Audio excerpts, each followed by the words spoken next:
versus PSG.LGD.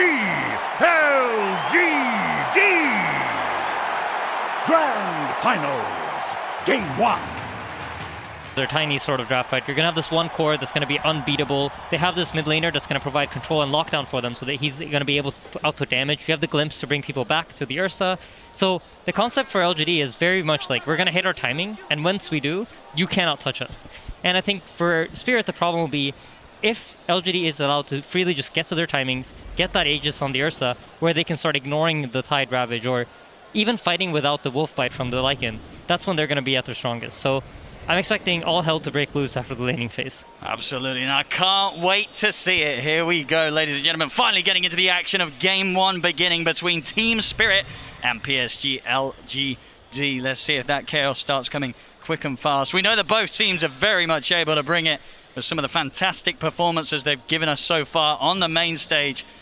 Yeah, and straight away Yatoro's coming out with a really smart play. He sends his illusions within the tower range, but he puts them in an area where the tower doesn't have vision. And by doing that, he will scout out the ward immediately from LGD. And this is what I mean, right? Spirit are so on top of all of the small things that will give them any sort of information advantage, where they will have more vision than their opponents.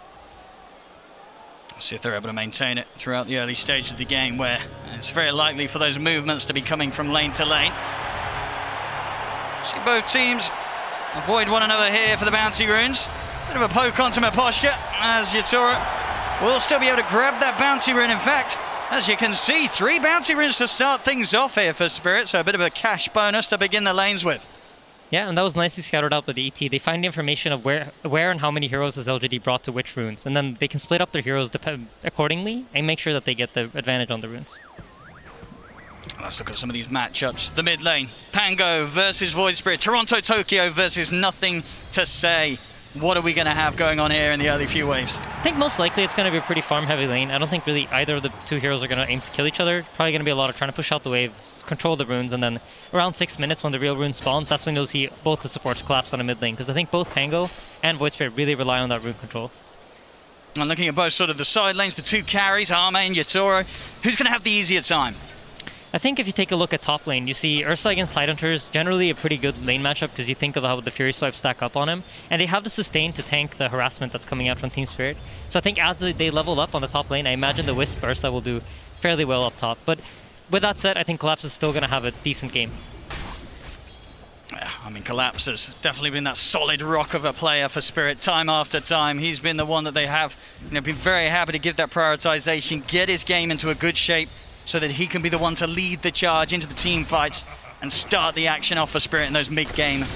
Yeah, absolutely. And bottom lane, Yatoro's kind of playing this type of laning where you're not going to be pressured at all. Team LGD's priority here is just trying to get their Lycan farmed and make sure that they're like playing for their own farm. So Yatoro's going to have a great start, and he has the ability to farm up the jungle because he has the illusions that can both push out the wave and farm the jungle camp. So I expect Yatoro to be leading the net worth charts as soon as we get into around the 5-minute mark of the game. Yeah. One of the reasons why Yatoro has been as scary as he can, even if the lane was a tough one, he always seems to be able to recover. So the fact that he's going to have a decent time to start off things, you know that he will be on track to hit some pretty insane CS. It really is going to be completely down to how much PSG.LGD can find in terms of getting their Ursa involved in the kills early on. Yeah, absolutely. And there's just some trade-offs going on, but you can tell already from the net worth graphs that Team Spirit has set up their lanes to have very good farm on all 3 of their cores. Certainly showing so far here on the early CS. Both side lane cores for PSG.LGD just struggling a slightly bit more. It was very early days though. But a lot of levels coming in LGD's way. Like, this Lycan is doing surprisingly fine. He's not really getting pressured that much by the Naga and the ET because he's managed to get the lane control.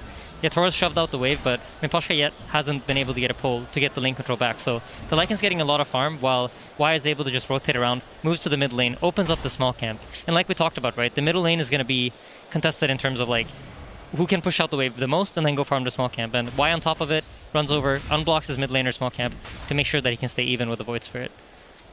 And when you look at sort of the tools they have available both sides with their supports, do you imagine once the 6 is there for the mids, we're going to have sort of a collapse on the mid lane to try and get the early objective, or do you think it's going to be all about reacting to the side lane fights here for the Pango and the Void Spirit? I think it's going to be important to get the rune. Like, whoever gets the first power rune of the game is going to kind of get to decide what happens.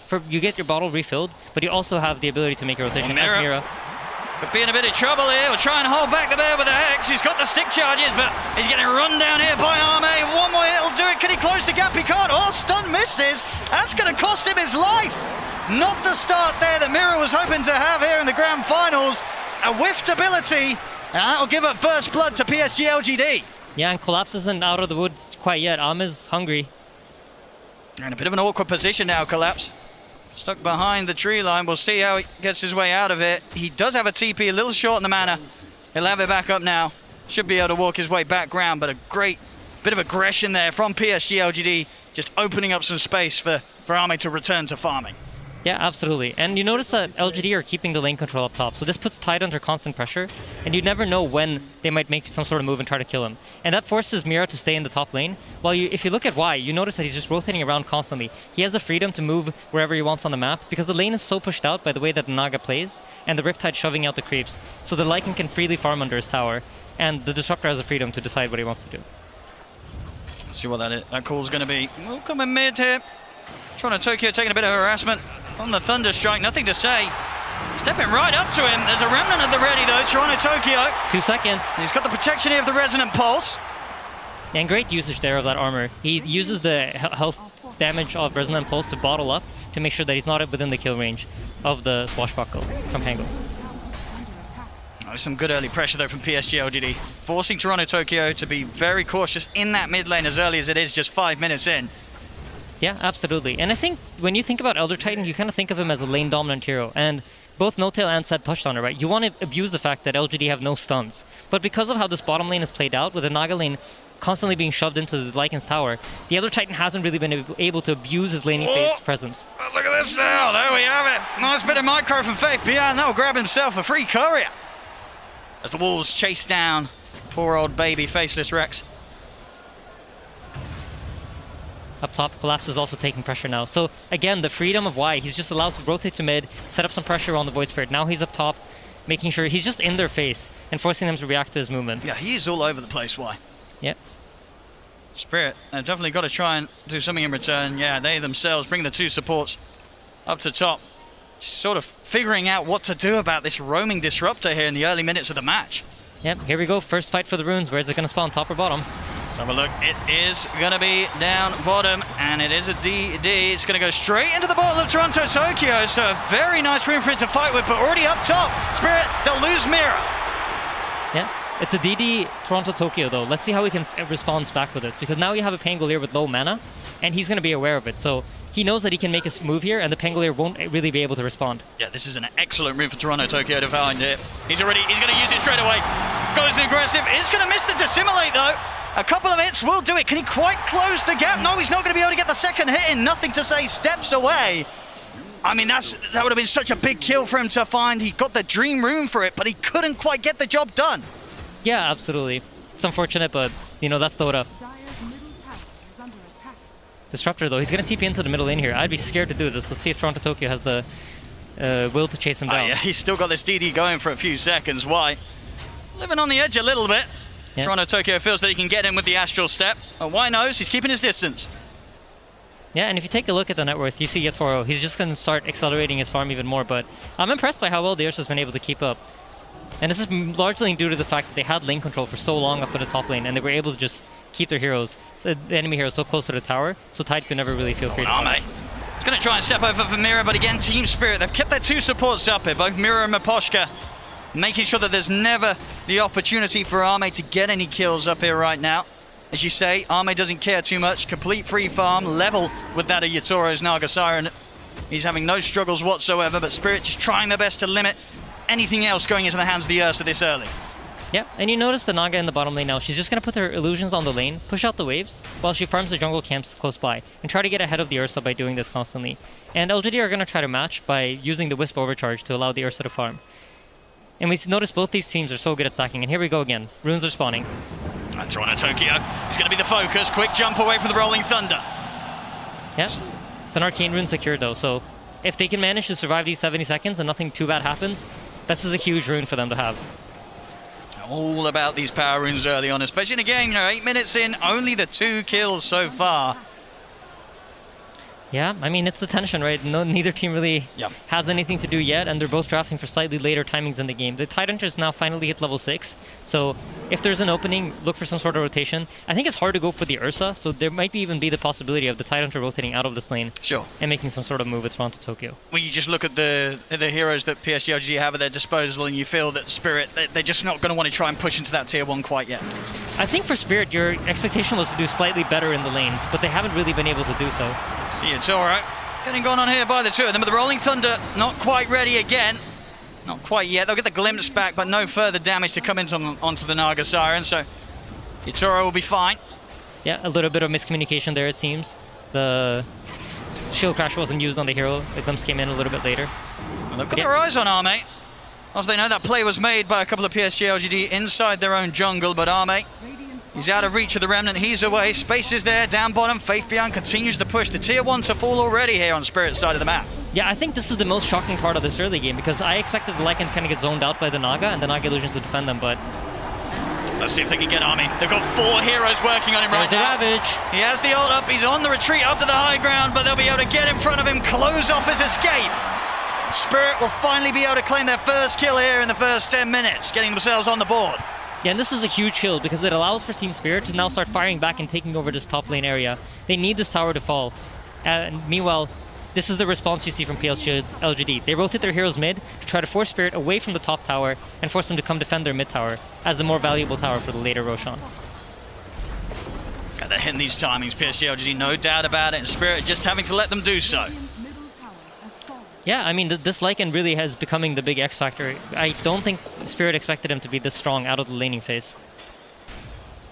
And now Am is going to comfortably move into his triangle and start farming up. I think once he hits that Diffusal Blade, look to see Spirit LGD try to make some move. But I think if LGD gets to farm up right now, they feel like they've hit they have enough map space to where they're comfortable playing around their cooldowns and just waiting for the Disruptor ultimate to come online, wait for the Lycan to finish up his items, and then just play around his forms together with the power runes that the Pangolier is securing. I mean, in this sort of game where, you know, both teams playing as carefully as they are, just 1 to 2, coming up to 11 minutes, do you look at the Naga Siren and feel that for Spirit, if they can keep this game in pretty calm waters and not allow the early aggression from PSG.LGD to get to them too much, this Naga Siren will be able to carry out in the later stages, or do PSG.LGD always have the means to deal with her? I think to some extent you are happy, but I feel like you wanted the laning phase to go better so that LGD's timings come later into the game. So knowing that your lanes haven't quite gone the way you wanted them to, they must feel like, okay, at some point now, once LGD gets items, they're going to come running at us. Look at this top, nothing to say. He's going to get the lead in onto Collapse. They'll drop the Static Storm as well, putting no chance of Collapse being able to return fire quite yet with a potential Ravage. Doesn't matter though, he's able to walk out to the side. They'll go for the glimpse back on him. He'll simply look for the TP out, and there's nothing to put a stop to it. Collapse, realizing his strength there with a Hood of Defiance, he's got enough tank ability to just TP out of it all. That's the Rolling Thunder and the Static Storm put to waste there by PSG.LGD.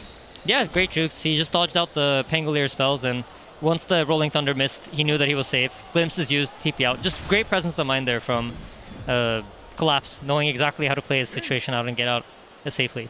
I love what LGD are doing though. If you take a look at the top lane, this is one of the things I loved about how OG ran the Wisp in the position 3. They recognize that Wisp's item timings are really important for you to keep these heroes alive, because if you think about how healing works in Dota, heroes keep growing their hero pool, like health pools, but the healing items are static amounts of heals. So 250 health on a hero that has 1000 HP is like a lot more than it is on a hero that has 3000 HP. So if you hit these heal item timings early into the game, that really enables you, and they've given Xingqiu the top lane to sit here and farm comfortably. See down bottom, Wang, quite a dangerous position here.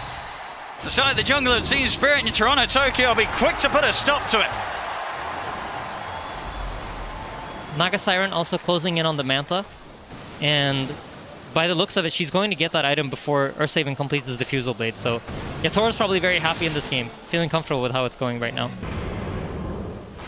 And when you look at sort of what they have against him, do you feel that a lot of the map is pretty safe for this Naga Siren to farm in? As long as the Song and the TP's up, will he get away most of the time? I mean, most likely. I think the tricky thing here, if you're LGD, is how do we deal with the illusions? How do we deal with the Naga putting illusions in our jungle that will scout out our movement and force us to play away from Roshan? Because as Dyer here, No-Tail and Seb also very touched on this a lot, the Ursa wants Aegis. This is his most key item, especially when you're going up against big cooldowns like Ravage, like Finger, Earth Splitter. You know these long cooldowns, people don't want to use them on your Aegis, so it's going to be important for him to get it. And the Naga, as long as he's able to play top and put illusions in the top dire jungle, it's really hard. Like, what are you going to do? Because their heroes don't have ways to effectively kill the illusions. And you feel that Spirit, their lineup, is geared up pretty well to deal with the fact that PSG.LGD will look for the Roshan. They won't be afraid of turning up and trying to put a stop to it. I mean, I think that's where the information game is going to be important. Can Spirit actually use the vision that they're getting to fight off LGD's timing? Because I think that is like the big question mark. Is the Ursa going to be too strong for you to kill? Or is it enough to just sleep away half the wolf fight duration and then try to fight them afterwards? I think we're definitely going to see Yatoro start to increase the lead against Arme. Bottom lane White, he'll drop the Static Storm, trying to save himself, but collapsing. Maposhka will run him down, take him out. Faith Beyond, he's looking to get involved in this with the backup of Nothing to Say being brought over by Xingqiu. They will get Maposhka. Can the three of them get collapsed? They're trying to commit their best onto him. They will leave the two cores behind. Xingqiu trying to let Nothing to Say and Faith Beyond finish the job, but they just can't. The damage isn't there. Toronto Tokyo was also starting to sweep over, so PSG.LGD, they have to back up and just accept the trade as it is, the support for support. Yeah, and Collapse now knowing that, you know what, they can't actually kill me without the Ursa. It's only the Ursa that can threaten my life. Just comfortably sits bottom alone, pushes out the waves, gaining as much farm as he can. And in the meanwhile, Yatoro just pushes out top lane, farming out all these top jungle camps. If you take a look at the dire jungle, there are no camps alive. I mean, the Yatoro's farm, he is creeping further and further ahead of Arme's Ursa. You know, if there's not going to be any blood being spilt and it is just the creeps dying, this Naga Siren is just going to charge ahead in regards to farm. Yatoro is going to be huge. Yeah, and he's going for a very interesting build. He's buying the Aghanim Scepter, and the Aghanim Scepter allows him to use his Ensnare on heroes that are either slept by his ulti or spell immune. So this will give them a way to deal with BKBs. And traditionally, the way you deal with, for example, a Tidehunter Ravage is by buying a BKB. Or in this case, you have the Pangolier with Rolling Thunder. So he's actually going to be able to lock down the Pangolier during his Rolling Thunder with his net. It's a very, very smart item decision here from the Naga. A very long lockdown and reduced cooldown and increased cast range. He's going to have no trouble finding the target that he wishes every single team fight. Yep. LGD also heavily reliant on the Pangolier for the lockdown, so I wouldn't be too surprised to see him use it, specifically just to make sure the Pango can't roll over his teammates. And I guess sort of the smart approach with this item is the fact that this sort of deals with this timing where PSG.LGD is going to be more ready to fight than he is, right? He can just sort of be the anti-fight. He just stops it, gets out of there, can keep playing his game. And certainly one of the crucial parts of PSG.LGD's initiation, it's shut down completely. Yeah, absolutely. I mean, for Spirit, that's the name of the game, right? Can we drag this game on? And literally slowing him down during his roll, forcing his timing to be unable to be used, is just exactly what Spirit are looking for in this game. But yeah, we're starting to see items gear up on LGD's side. If you take a look at the Lycan, his timing is really going to be the big thing. But I think Spirit have won the early game in that there's no Roshan killed yet. And that means the second Roshan is going to spawn slower, and that's no Aghanim Shard for Ursa for the first half hour of the game. I mean, if you're PSG.LGD right now, what sort of calls are you making? Are you looking at an item that's round the corner and then saying we've got to go? Do they need to go right now? How urgent do they need to be? I think they looks like they're gearing up to look for an opportunity, right? You finished up the Helm of the Overlord. The Ursa now has his Diffusal Blade. Your Wisp is closing in on mech. You already have the Holy Locket. So there's a lot of nice tools for LGD to take a straight-up team fight if Team Spirit presented to them. Siame. It's going to start with a bit of a tickle onto Toronto Tokyo. The Remnant holds back there. Quick jump out with the steps. Nothing to say. He's trying to close in. Does he want to keep diving underneath the tier 2? Maybe trying to get some vision for a setup from the Disruptor, but now Team Spirit, they're far enough away. Nothing to say. We're going to hit with the Swashbuckler. Procs of the Maelstrom, nearly bringing him down, but Toronto Tokyo gets away. And as low HP as he is, Collapse also able to TP out, as there's nothing else to stop his escape. Team Spirit, they're able to avoid the move completely by PSG.LGD once again. Yeah, and they didn't even have to involve the Naga. So during all of this time, Yatoro's still just gaining farm. He's 2,000 gold ahead of the Ursa already. Oh my, this is going to be a problem. He's getting out of control. He's only, I believe he just finished his Aghanim Scepter too. So he has Manta and Aghanim Scepter at 17 minutes into the game. He's crazy farm. This is, I mean, Yatoro, it really has been eyes on him throughout the whole tournament and performance of Spirit. Top lane setups there with a net. That's the mid gone. Nothing to say. Going down, Yatoro. Instant Song TP as he knows the response will be there from PSG.LGD. Gets out. They cannot catch him. Yatoro will continue to farm. Yeah, this is a really important kill, but By forcing the Naga Siren to TP out, LGD now have the option of potentially taking back control of their jungle. So this is going to be their objective for the next minute here. As you see, they're going to try to contest this Tide Hunter. They know the Naga Siren is not present. See what they can do about Collapse. Jump already in onto the Disruptor. They're looking to burst. Collapse, he's holding on to the Ravage for now. Static Storm's down. Collapse gets himself out of the side of the Ravage. Onto the two, and then they blow up Arme. It's 3 dead at the moment on PSG.LGD. Ion also caught out. GQ to fall. That's absolutely massive. My goodness. Team Spirit's so aware of everything. They know that this is what LGD wants to do. The Naga TP'd out, they're going to come contest us. They position their heroes perfectly. You see the kinetic field come out, but there's no static storm to follow because you have the Lion in position to interrupt that. It's just Spirit are playing so well right now. They're just recognizing where LGD's timings are. It just seems like already, just in the first 18 minutes of this game 1 of the Grand Finals, Team Spirit, they're just completely in the heads of PSG.LGD. The way that PSG.LGD wanted to play, it's just not happening. They're crumbling, they're falling apart. And Yatora, he's just going to continue the glory. Mid lane, the setups there onto the Pango. Nothing to say goes down. Another kill for this Naga Siren. I do not know or see how on earth PSG.LGD is going to stop this man this game. He's getting out of control, and if you look at the Lycan, you can see he decided to not go for the Aghanims. He's going for drums. They're gearing up for a quicker timing in this game. I think the mechanism comes out on Xingqiu. They get the BKB finished up on Ame, and they're going to look for some sort of team fight. But the way that Team Spirit are abusing the vision, if you take a look at the map, like there are almost no dire wards anywhere. Radiant are in firm control of where the vision is, and the only ward that they have, I think Mikoshka literally just pinged out. There you go. Just controlling the vision. They have more information to play with, and this is what's allowing Team Spirit to constantly be reading LGD and how they're moving around the map. Dire's top tower is under attack. Bottom. Toronto Tokyo, he'll show his face, but not worried about any catch from PSG.LGD. They just don't have the members around. Space is made, the tier 2 tower going down at the top lane. There won't be any defense from PSG.LGD here as Spirit just continue to hit the timings, take the objectives at a pace that PSG.LGD's lineup will be incredibly jealous of. This is what they wanted to be doing, and it's happening the other way around. Yeah, absolutely. They are starting to finish up some key items though. You see the Pangolier now has a Blink Dagger, so they have an easier form of initiation rather than just trying to run at them with a roll. So if Team Spirit heroes start getting cocky and playing alone, there is a way for LGD to respond and punish. Very close to this mechanism on the Wisp as well. It's just 100 gold away, and this really is the Wisp's big timing. You have both the Holy Locket and the mech to heal up the Ursa, and Ursa's closing in on BKB, so I'm smelling a fight in the waters, Owen. Yeah, the next one, it's got to be strong from PSG.LGD. Another rough fight, and this game could quickly fall out of control. Yeah, and as strong as a Naga Siren is when she's playing this kind of map game and she's able to get the pickoffs, she isn't the strongest hero to fight up against the Ursa. So if you think about how these heroes function against each other, the Naga can't really fight up against the Ursa straight up. So if LGD is able to corner Team Spirit and they can take a fight where it's just a straight up 5v5 with the BKB and the mechanism finished, that could be an amazing timing for them. But Spirit don't want to allow that, so they're deciding to smoke up and make the move on their own first. Let's see if they catch PSG whilst they least expect it. BKB is out for Arme. Why? So let's start things off. They'll go for Y. Take the Disruptor out of the action.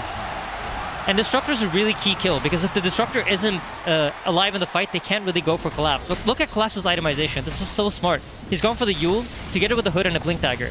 And why is this interesting? Because if you're inside of a Static Storm, and you Yule yourself, and you have the Hood up, and there's no physical damage to hit you, you can actually just blink straight out of it. So just really, really smart item decisions coming out of Collapse here. Well, we'll definitely have to look out for that play. Would be a rather impressive outpost, taken back into the hands of Spirit.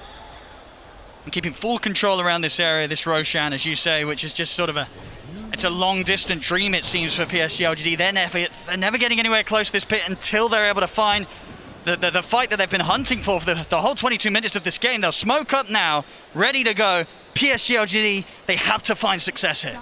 Yeah, absolutely. And if you take a quick look at Lycan before the fight breaks out, he's decided not to go for the wolf fight. They recognize that they won't be able to play the strat the way they intended for it to. So he's going to be building up some damage items as well. Smoke will dispel here on Toronto Tokyo. Same to be said for PSG.LGD. They know that both teams are waiting here up to the side of the river on the respective edges. And now Arme, he's going to sneak into the Roche, start to try and take it out here. Yeah, for the first time in this game, they've been allowed to take back the Dire jungle and try to apply some pressure to Roche. So I expect Team Spirit also recognize that, you know what, we've given up the Dire jungle. What would LGD do with that? Well, they would go to Roshan. So let's see Spirit check this out. Arme's going to slow it down a little bit. The Spirit's coming in. They know that they know. Stop it. Onto the IO, they're going to lead it, there's the jump straight away, they're looking to burst through the IO, and the Aegis to fall into the hands of Arme. Arme's able to get the Roche kill, get the Aegis. They get the static storm down, the Rolling Thunder has won in control, Toronto Tokyo, but he's out with an Astral Step. Toronto Tokyo actually makes it out of there, Dissimulate as well. PSG.LGD may have got the Roche, they may have got the Aegis. Toronto Tokyo will still go down as Faith Beyond was able to wrap around and find him. Yeah, really nice play there from LGD. What an unfortunate event there for Xingqiu. He gets pulled into the Roche pit. You really want to stay outside with a tether, but stay tethered to Ame, but he takes one step too close, and then the Wisp comes inside the Roche pit, which gives Spirit the perfect opportunity there to go in, but I don't think they were quite expecting the BKB, so all in all, I think they're happy with this. You know, they gave up the Aegis, but it took them 24 minutes to get there. So Roshan number 2, which really is Ursa's key timing in this game, to get that shard so that he can play most of the fights enraged, is going to come much, much later than they expected. But definitely the beginnings of PSG.LGD getting this game back under their control. Yeah, absolutely. Now they need to abuse the fact that they have the Aegis to try to gain some map control here. You want to try to get the lanes pushed out, force Team Spirit to play reactive to you, and then once you are able to corner them in, you're going to find that team fight that you so much want. So the hard part here for them is how do we deal with the Naga illusions, and how do we stop them from just using illusions to push the lanes back and make us play the map game.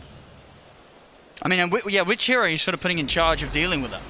I mean, they picked the Pangolier as an answer, right? And if you look at his itemization, he's going for the Maelstrom. He's trying to have some more damage and have some more presence to kill the illusions. And luckily for him, Yatora hasn't really bought any items that tank the illusions up. He's more so building his hero up so that he's able to fight into the Ursa. He's going for that Bloodthorn. It looks like he's going to follow it up with a Heart, so he's also gone for some sort of hybrid build where he can actually get solo kills if he catches people out alone. And for Spirit right now, despite the Aegis falling into the hands of Arme, are you still very willing to fight? How much do you need to respect this Aegis on the bear? I think, teamfight bottom. Xingqiu's in trouble. Xingqiu will manage to make his way around the Remnant. Quick tether back over to the safety of Arme. Yeah, I mean, for Spirit, I think you want to fight, but it needs to be the right fight. You ideally want Yatora to try to force some hero around the map, and then once you know that the PSG.LGD's heroes aren't in position to connect, then you can go for some sort of smoke. Then you can make that move. But the difficulty for them is you can't necessarily go on the Ursa. You don't have the tools to bring him down at the start of a team fight. Got the eyes on the two of them bottom. PSG.LGD, Arme and Xingqiu on their own down here for now. There is a relocate available, and of course with the Aegis, Arme a very hard target to jump. Pressure continues from Yatoro and his illusions in the mid lane, keeping these waves shoved right up towards the base of PSG.LGD. And down bottom, Team Spirit are just waiting patiently, but LGD have recognized that they TP'd bottom, right? So it's very likely that their heroes are stuck on that side of the map. So here they come sweeping up towards the Dire Jungle, understanding that Spirit cannot already have moved their pieces from all the way from bottom back to top after the TP response to the tier 2 tower. So just smart play coming out from both sides. I think we saw this in the VP Spirit series. Team Spirit are going to be really, really smart about only fighting under their vision, or where they feel comfortable that they have the information they need to take the fight. I think in this way, LGD's like maybe sometimes a little bit more reckless, and will play with like assumptions. Like if they see you bottom, they might try to aim to fight you top, which we saw earlier. And in the early game, you know, Spirit read that perfectly. So if Spirit's able to get a good read like that, you might see them pounce. Yatoro very ready to enter the fights now with his aggressive item of the Bloodthorn complete. They're able to get that locked down with the stuns, with the Lion and the Tide. That amp up of the damage will allow them to just destroy whichever hero they target. Yep, and something that I noticed Team Spirit do a lot when they feel like they're on the back foot is take over the enemy triangle and try to set up control here. And this is something that I'm sure LGD are aware of too, but Lycan's in trouble. Yep, they've got the setup here. You see the damage here with the Bloodthorn really amping up. It's not quite enough though. Faith Beyond makes it away, has the plate mill and that Hyperstone done already onto the way to the AC. An additional bit of armor certainly helping out. Yeah, and this is an opening now for Spirit. The Lycan form is down. One of the big tools in this team fight is gone. So in the other series when we saw LGD play the tiny Lycan, the Lycan's form himself doesn't really matter. It was all about that wolf bite. But in this game, because he decided to itemize his own hero, the 60 seconds of downtime here is quite big. And you see LGD pulling back their pieces, not willing to play aggressive on the top lane anymore, recognizing that they don't have all the tools necessary to win a team fight. Team Spirit remaining in this whole area of the triangle. Yatoro slowly sieging onto the tier 1 tower, seeing what sort of reaction they can force out of PSG.LGD. 20 seconds until that Aegis has gone off Arme.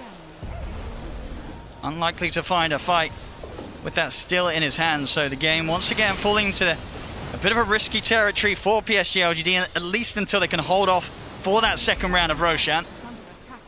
Yeah, and Illusions just slowly chipping away at this tower. They don't really deal a lot of damage, but it's something that, you know, LGD might respond to. So they're keeping heroes close by that, in case LGD just feel like, oh, it's just an illusion hitting our tower, they're ready to pounce.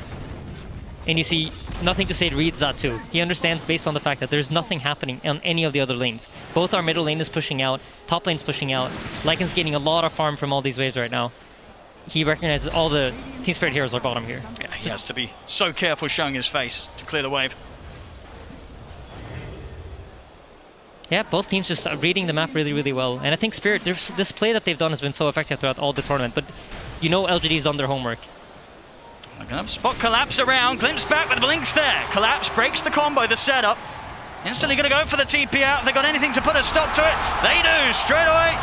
They're able to get the setup onto Collapse, he'll look to run, but the damage is done. PSG.LGD, they catch and kill off the Tide.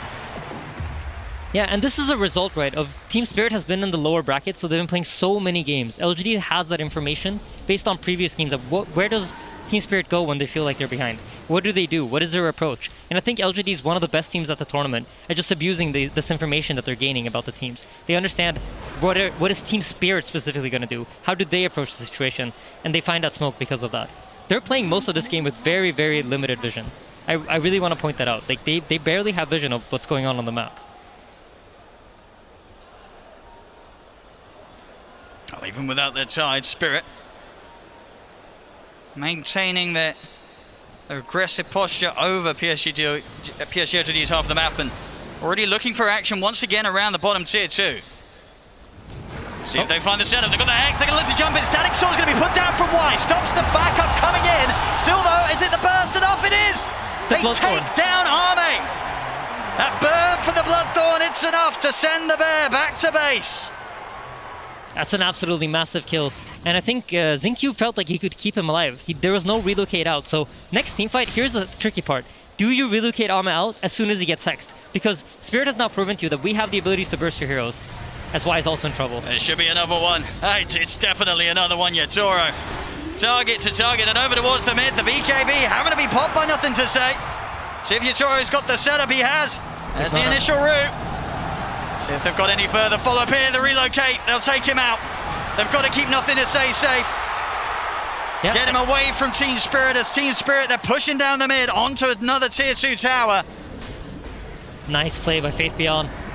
Tanks that Aether Remnant with one of his wolves. But Team Spirit, they're doing this so smart, right? We heard a draft panel touch on it. Fighting 5 versus 5 is not really where they're strong. They want to delay this game, keep finding these pickups, try to find these opportunities where they can get a jump, burst someone really quickly, and use the fact that we have Ravage to reset. We have Naga Sleep to reset, which is forcing LGD to be very careful about how they use their cooldowns. And this is leading to them they're just playing this game very well. And these small decisions that they're making, where you notice they're not really charging into the enemy. They're not giving LGD the kind of fights that they're used to getting. I mean, and with the heart done on Yatoro, you know, 26 armor, 3,500 HP.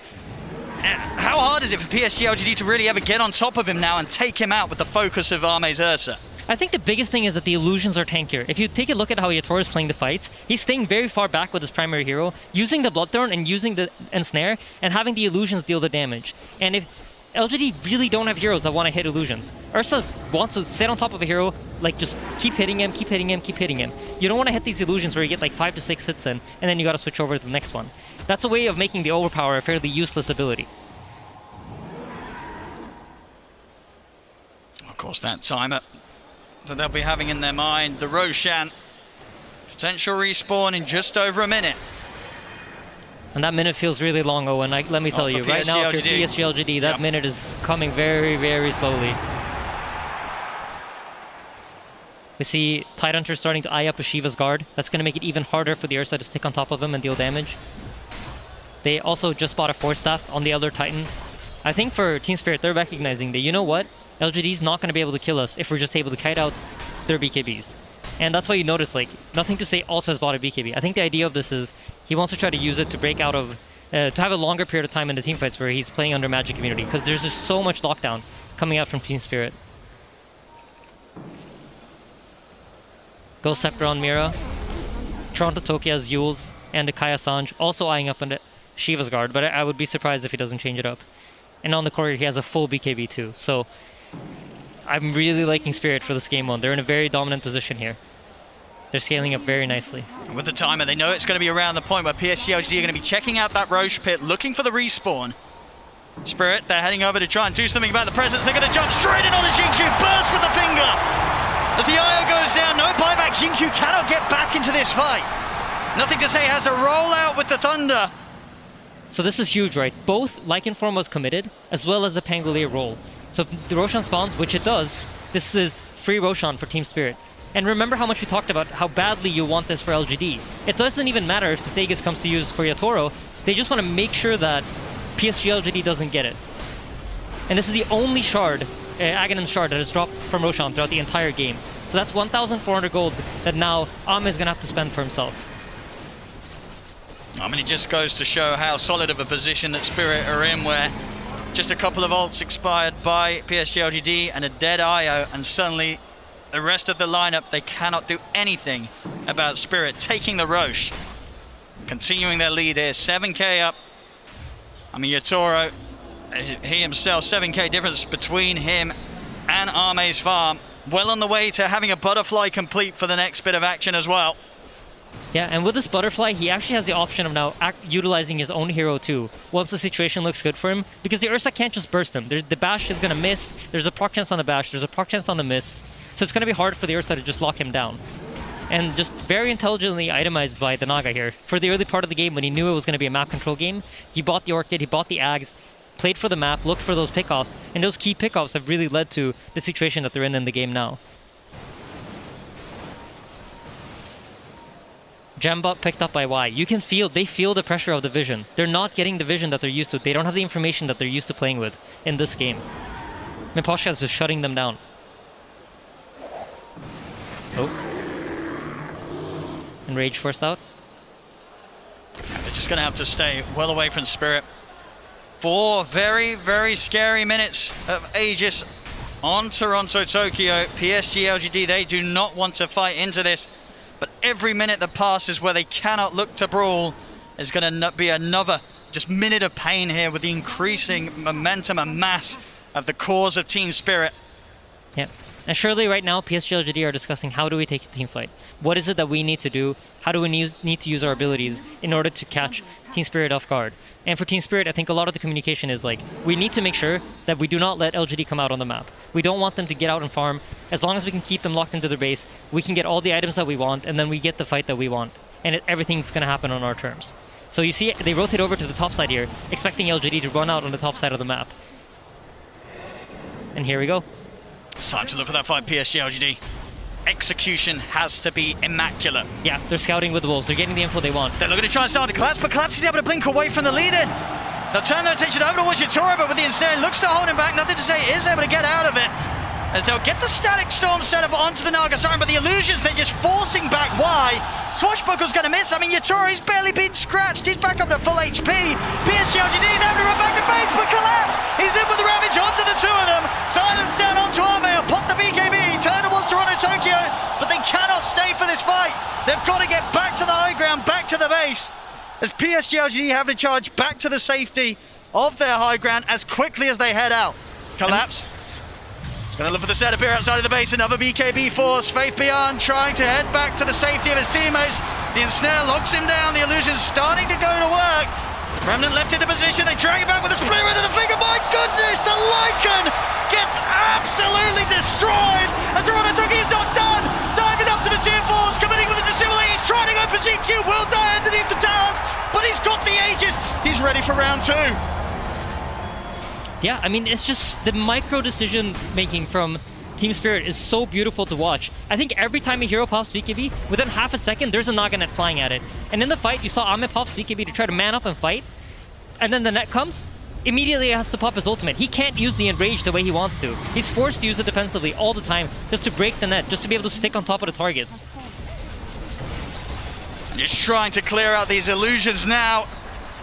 It seems all but impossible. The React's dying, the melee Reacts will fall. They'll get the jump on Yatoro, but they've already lost Y at the start of the action. BKB from Arme. He's trying to stay on target, but Yatoro's able to sing their way back to safety. And now he's ready to go back in. The song ends. Toronto Tokyo, BKB up. Jump over with the remnant. Grabs back the Ursa. Arme disappears in a matter of seconds. GQ to fall as well. GG is called. And my goodness, what a buttery smooth start to the grand finals here for Team Spirit. They couldn't have played this any better, Aiden. This is how you dream of entering a grand finals at the International. Yes, absolutely. Everything they're doing, they're firing on all cylinders. Their macro understanding of the game, how LGD might try